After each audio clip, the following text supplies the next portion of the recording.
നിയമപ്രകാരം ഒരു കുറ്റവാളിക്ക് നൽകുന്ന ശിക്ഷകളിൽ ഏറ്റവും വലിയ ശിക്ഷയാണ് വധശിക്ഷ. ഇന്ത്യൻ നിയമപ്രകാരം ഇവിടെ വധശിക്ഷ നടപ്പിലാക്കുന്നത് തൂക്കിലേറ്റിയിട്ടാണ്. കാലാകാലങ്ങളായിട്ട് വധശിക്ഷയെ അനുകൂലിക്കുന്നവരും എതിർക്കുന്നവരും ഉണ്ട്. വലിയ രീതിയിലുള്ള കുറ്റകൃത്യങ്ങൾ ചെയ്യുന്നവർക്ക് മരണശിക്ഷ ലഭിക്കുന്നതുകൊണ്ട് തെറ്റില്ല എന്നാണ് വധശിക്ഷയെ അനുകൂലിക്കുന്നവരുടെ അഭിപ്രായം. എന്നാൽ ഒരു വ്യക്തിയുടെ ജീവൻ എടുക്കാൻ ആർക്കും അവകാശമില്ലെന്നാണ് വധശിക്ഷയെ എതിർക്കുന്നവർ പറയുന്നത്. നമ്മൾ ഇന്നിവിടെ ചർച്ച ചെയ്യാൻ പോകുന്നത് ഈ വാദപ്രതിവാദത്തെ പറ്റിയല്ല, ഇന്ത്യൻ വധശിക്ഷയുടെ ചരിത്രത്തെ പറ്റിയാണ്. എപ്പോൾ മുതലാണ് വധശിക്ഷ ആരംഭിച്ചത്? നിലവിലൊരു വ്യക്തിയുടെ വധശിക്ഷ ഏതൊക്കെ പ്രക്രിയയിലൂടെയാണ് നടപ്പിലാക്കുന്നത്?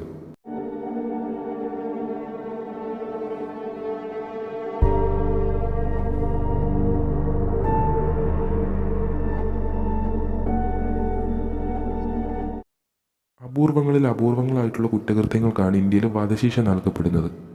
സാധാരണയായി കൊലപാതകം, ബലാത്സംഗം, രാജ്യദ്രോഹം തുടങ്ങിയ കുറ്റകൃത്യങ്ങൾക്കാണ് വധശിക്ഷ നൽകുന്നത്. ഇന്ത്യയിൽ കൂടുതൽ വധശിക്ഷയും ജീവപര്യന്തത്തിലേക്ക് ചുരുക്കി കൊടുക്കാറുണ്ട്. വധശിക്ഷയ്ക്ക് വിധിക്കപ്പെടുന്ന പ്രതിക്ക് തൻ്റെ ശിക്ഷ ഒഴിവാക്കണമെന്ന് സുപ്രീം കോടതിയിൽ അപ്പീൽ നൽകാവുന്നതാണ്. മനുഷ്യൻ്റെ അവകാശങ്ങൾക്കും സമൂഹത്തിലെ സുരക്ഷയ്ക്കും സമത്വം കണ്ടെത്താൻ ശ്രമിക്കുന്നതാണ് ഇതിനകത്തൂടെ.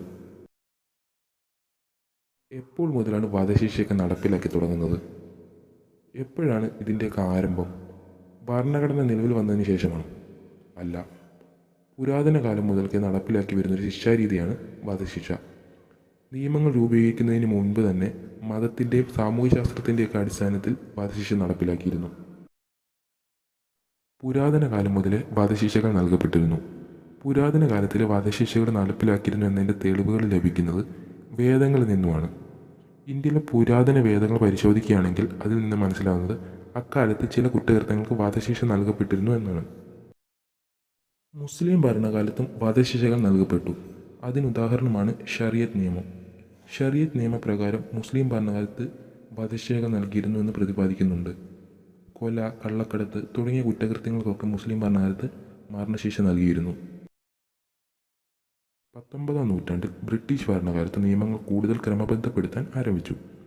1861 ഇന്ത്യൻ പീനൽ കോഡ് നിലവിൽ വന്നതോടെ ഗുരുതരമായ കുറ്റകൃത്യങ്ങൾക്ക് ചെയ്യുന്നവർക്ക് മരണശിക്ഷ നൽകാനുള്ള വ്യവസ്ഥകളൊക്കെ നൽകിയിരുന്നു. സ്വാതന്ത്ര്യ സമരകാലത്ത് ബ്രിട്ടീഷ് ഭരണത്തിനെതിരായിട്ട് ധാരാളം സമരങ്ങൾ നടത്തിയിരുന്നു. ഈ സമരങ്ങളൊക്കെ ചെയ്തതിൻ്റെ ഫലമായിട്ട് ധാരാളം സ്വാതന്ത്ര്യ സമര സേനാനികൾക്ക് വധശിക്ഷ നൽകപ്പെട്ടിട്ടുണ്ടായിരുന്നു. 1950 ഇന്ത്യൻ ഭരണഘടന നിലവിൽ വരുന്നതോടെ കൂടുതൽ വ്യക്തതയും കൃത്യതയോടെ വധശിക്ഷയെപ്പറ്റിയുള്ള നിയമങ്ങൾ നടപ്പിലാക്കി. ഇന്ത്യൻ ഭരണഘടനാ നിയമപ്രകാരമാണ് ഇപ്പോൾ വധശിക്ഷകളൊക്കെ നടപ്പിലാക്കിക്കൊണ്ടിരിക്കുന്നത്. ഒരു വ്യക്തിയെ തൂക്കിലേറ്റുന്നത് എങ്ങനെയാണെന്ന് നമുക്ക് നോക്കാം. ധാരാളം നടപടിക്രമങ്ങളിലൂടെയാണ് ഒരു പ്രതിയെ തൂക്കിലേറ്റുന്നത്. ഒന്നാമതായിട്ട് കുറ്റം തെളിയിക്കുകയാണ്. മതിയായ തെളിവുകളും കാര്യങ്ങളൊക്കെ നൽകിയിട്ട് പ്രതിയെ കുറ്റവാളിയാണെന്ന് തെളിയിക്കണം. ശേഷം കോടതിയാണ് ശിക്ഷ വിധിക്കുന്നത്. അപൂർവമായിട്ട് മാത്രമാണ് കോടതി മരണശിക്ഷ നൽകാറുള്ളത്. കൂടുതലായും വധശിക്ഷയിൽ നിന്നും ജീവപര്യന്തത്തിലേക്കാക്കി കൊടുക്കാറുണ്ട്. ഒരു പ്രതിക്ക് വധശിക്ഷ വിധിക്കുമ്പോൾ കോടതി പ്രതിയുടെ കൃത്യമായ സാഹചര്യങ്ങൾ, സാമൂഹിക പശ്ചാത്തലം, മനഃശാസ്ത്രം എന്നിവ പരിഗണിക്കേണ്ടതുണ്ട്. വധശിക്ഷയ്ക്ക് വിധിക്കപ്പെട്ടതിന് ശേഷം പ്രതിക്ക് രാഷ്ട്രപതിക്ക് ദയാഹർജി നൽകാവുന്നതാണ്. ഈ ദയാഹർജി രാഷ്ട്രപതി തള്ളിക്കളയുകയാണെങ്കിൽ വധശിക്ഷ അവിടെ ആരംഭിക്കുകയാണ്.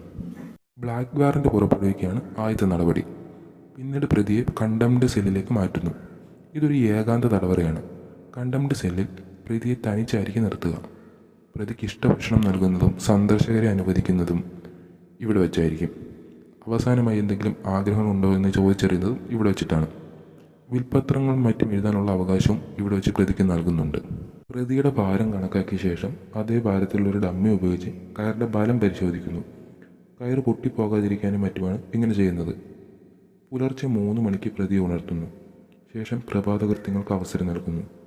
കുളിക്കുന്നതിനായിട്ട് ചൂടുവെള്ളമോ തണുത്ത വെള്ളമോ പോലും പ്രതിക്ക് ആവശ്യപ്പെടാം. ശേഷം ഇഷ്ടഭക്ഷണം നൽകുന്നു. നേരത്തെ ചോദിച്ചറിഞ്ഞ ശേഷം കൃത്യമായി ജയിലിൽ തന്നെ തയ്യാറാക്കുന്ന ഭക്ഷണമാണ് നൽകുന്നത്. ഭക്ഷണം നൽകിയ ശേഷം 30 മിനിറ്റ് വിശ്രമിക്കുന്നതിനായിട്ട് നൽകുന്നുണ്ട്. മാത്രമല്ല സ്വന്തം ആചാരമനുസരിച്ച് പ്രാർത്ഥിക്കുന്നതിനും അവസരം നൽകുന്നു. ശേഷം ഡോക്ടർ വന്നിട്ട് പ്രതിയുടെ ആരോഗ്യനില പരിശോധിക്കുന്നു. പരിശോധിച്ചു കഴിഞ്ഞതിന് ശേഷം സാക്ഷ്യപത്രവും നൽകുന്നു. പിന്നീട് മജിസ്ട്രേറ്റ് ഉൾപ്പെടെയുള്ള ചെറിയ സംഘം പ്രതിയെ തൂക്കുകയറിന് മുന്നിലേക്ക് കൊണ്ടുപോകുന്നു. കറുത്ത തുണി ഉപയോഗിച്ച് മുഖം മറച്ച ശേഷമായിരിക്കും തൂക്കുകയറിന് മുന്നിലേക്ക് കൊണ്ടുപോയി നിർത്തുന്നത്. മജിസ്ട്രേറ്റ് പ്രതിയുടെ മാതൃഭാഷയിൽ കുറ്റം എന്താണെന്ന് വായിച്ചു കേൾപ്പിക്കുന്നു. അതിനുശേഷം ആരാച്ചാറിനോട് ലിവർ വലിക്കാൻ നിർദ്ദേശിക്കുന്നു. ആരാച്ചാർ ലിവർ വലിക്കുന്നു. ആരാച്ചാർ ആരെന്നത് ഈ ചെറിയ സംഘത്തിന് മാത്രമായിരിക്കും അറിയുന്നത്. ലിവർ വലിച്ച നിമിഷ നേരം കൊണ്ട് തന്നെ പ്രതി മരണത്തിന് കീഴടങ്ങുന്നു. ഇങ്ങനെയാണ് ഒരു പ്രതിയെ ഇന്ത്യൻ നിയമപ്രകാരം തൂക്കിലേറ്റുന്നത്. ഇന്ത്യൻ ചരിത്രത്തിൽ പ്രത്യേകിച്ച് മലയാളികളിൽ ശ്രദ്ധേയമായിട്ടുള്ള ചില മരണശിക്ഷാ കേസുകളുണ്ട്. ഇവ സാമൂഹിക, രാഷ്ട്രീയ, നിയമപരമായിട്ടുള്ള രംഗങ്ങളിൽ പ്രാധാന്യമറിയിച്ചവയാണ്. ഒന്നാമതായി ഭഗത് സിംഗ്, രാജ്ഗുരു, സുഖ്ദേവ് എന്നീ 3 സ്വാതന്ത്ര്യ സമര സേനാനികൾക്ക് 1931 ബ്രിട്ടീഷ് ഭരണകൂടം മരണശിക്ഷ വിധിക്കപ്പെട്ടു. സ്വാതന്ത്ര്യ സമരത്തിൻ്റെ ചരിത്രത്തിൽ എക്കാലവും ഓർത്തുവെക്കുന്ന പേരുകളാണിവ.